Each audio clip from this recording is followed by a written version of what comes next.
Hi, Shakti here. Welcome to my channel. Today I want to describe two pillars of the premise from which I approach my life, see the evolutionary journey of my spiritual process.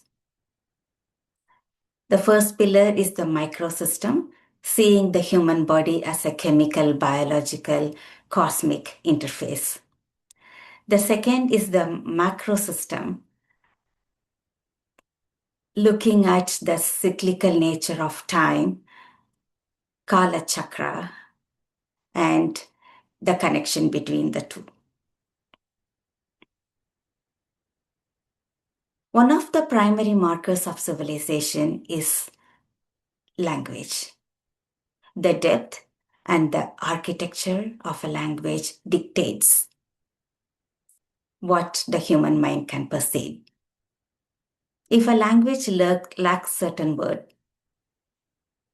the collective consciousness that's practicing the language lacks the neural pathway to experience that state the word describes. This is what is linguistic determinism. The language limits and shapes the experience and the depth of the mind. It was this linguistic determinism, the linguistic cage, through which the British saw India. The colonial mindset could not perceive the depth of the development and the scientific nature of the Indian civilization. It's a cultural gaslighting. It gaslit the society, the country, and the culture by devaluing and dismissing the Indian wisdom, and thereby, making the population small so that they can control them.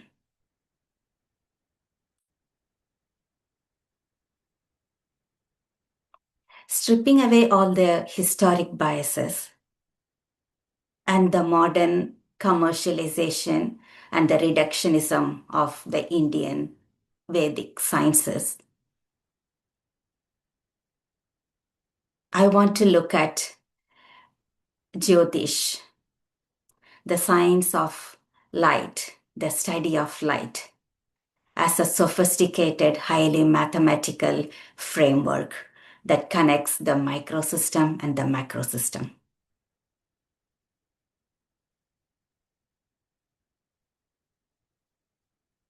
The microsystem, the human body. Objectively, if you see the human body as a chemical biological system, I identify 5 different physical phenomena that regulates the system. The first is the human body as a transducer. There are 5 sensory modalities, organs, that access interface between the external and the internal world. They are the transducers, transferring the energy to a neural network, electrical signal in the neural network. The second is the electromagnetic field. Every single cell in the body is a magnetic dipole, and the heart and the brain, through the effect of its pumping and the neural network, neural signals, create their own electric and magnetic field. The evidence for this is what we use in medicine: electroencephalogram, electrocardiogram, etc. The third is magnetoreception. The modern science now shows that the human brain, the human body, can detect change in Earth's magnetic field. The fourth is the chemical response. Every single thought, every single feeling and emotions have a reactions. Survival mechanism. Everything is triggered by chemical reactions, real-time chemical reactions, hormones and neurotransmitters. And the final is looking at the body at the subatomic, atomic level. Every cell is made of atoms, atoms of hydrogen, oxygen, nitrogen, carbon, you name it, calcium. All the elements that are present in stars, in planets, are present in the human body as well. So this human body is not an isolated, independent entity which has its own unique existence. Every single human body, every single living being is connected to each other and to the entire universe.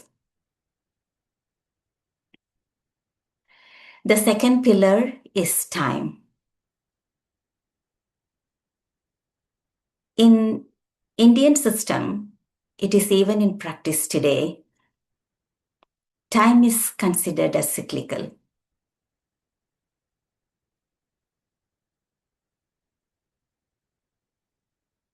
And the connection between the cosmic and the individual existence is connected by time. What do I mean by that? An average human breath is approximately 4 seconds, and it is measured as one prana. One prana is the length of one breath, and it's approximately 4 seconds. And there are 6 pranas in one vinadi,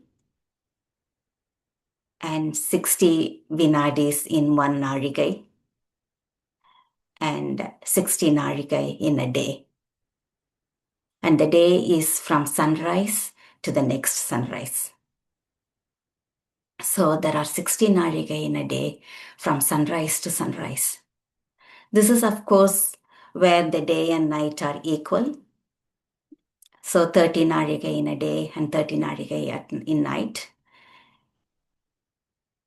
And the system also understands that the sun reaches the northern end and the southern end, and we call it as Uttarayana and Dakshinayana. So that's referring to the solstices, winter and summer solstices. So think about it. Your breath is connected to the revolution of Earth around the sun, a year. A day, 60 narika is one day. That's the time Earth takes to rotate on its axis. And a year, the time it takes for one complete revolution of Earth around the sun. It's connected to your breath. Amazing, isn't it? It is amazing to me. Even now I think about it.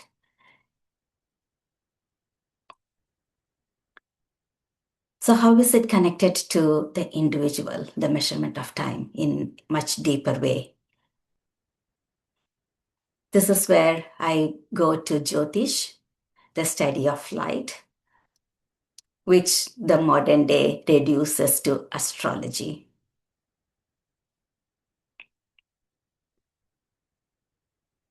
In Hindu philosophy, the jiva, the soul that is separated from the source, Paramatma, continuously travels through different cycles of birth and death and continuously travels and reaches back to the source. The every cycle of birth, life, and death, which we call as one incarnation, happens repeatedly over and over again. That's the cyclical nature. And the natal chart is an initial condition of a soul that takes that physical incarnation. The exact coordinates of the soul, the jiva, entering the physical life. You might say that time is linear. A child is born, infant, toddler, child, adulthood, old age. That seems to be a linear process, linear growth. Then how do we say that time is cyclical? To understand that, I want to go back to high school mathematics. When we learn integration, to find the area under a curve, you divide the curve into very small segment, a linear segment, and you find the area under that rectangular piece and add them all together. That is integration, to find the area under a curve. So what we see as a life, as a linear path from childhood to adulthood, old age, is that small segment, the linear segment of that curve, thinking in the mathematical terms. So it seems linear, and it is linear from childhood to old age, but that's the small, infinitesimally small section of a curve. The curve itself is cyclical. So within a cyclical nature of the journey of the soul, we are looking at one linear segment. But if you think deeper, even within the linear segment, the experiences happen in a cyclical way. There are certain experiences that repeat over and over again in a cycle for us to learn and evolve. So the natal chart is the initial condition of the being in a given physical incarnation. So my natal chart tells me what I had experienced in the past, the condition with which I am entering this incarnation. It's very similar to, again, studying the evolutionary process of a system. If you are analyzing the motion of a rocket at different stages, you need the initial condition, the condition from which you are analyzing its motion, the position, the energy, the mass, so on and so forth. So it's not mystical, it's not superstition. It seems to me that the natal chart gives me the initial condition with which I entered this form. In my later video, I will explain more about what did I learn and what was the map laid out in front of me and how you use the map to navigate your life using your free will. I leave you with a thought. Think about it. All you see is not true. You see sun rising in the east and setting in the west, but it's not true.